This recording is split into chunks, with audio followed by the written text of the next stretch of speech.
بسم اللہ الرحمن الرحیم۔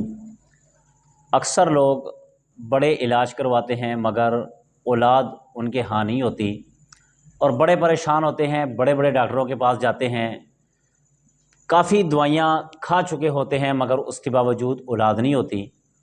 یاد رکھیے گا، قرآن مجید سے ایک آیت ہے، یہ ایک وظیفہ ہے، جو اس کو اپنا لے تو اللہ رب العزت اس آدمی کو ضرور بضرور انشاءاللہ تعالی اولاد سے نوازیں گے۔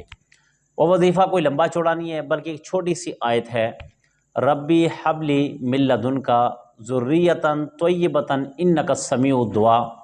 جو آدمی صبح شام، یعنی کہ میاں اور بیوی صبح شام 111 مرتبہ پڑھ کے دودھ پہ دم کر کے، جو عورت دودھ دم کرے گی وہ اپنے خاوند کو پلائے گی، اور جو خاوند دودھ دم کرے گا وہ اپنی بیوی کو پلائے گے، تو اللہ تعالیٰ اس کے ذریعے سے اللہ تعالیٰ ان کو اولاد عطا فرمائیں گے۔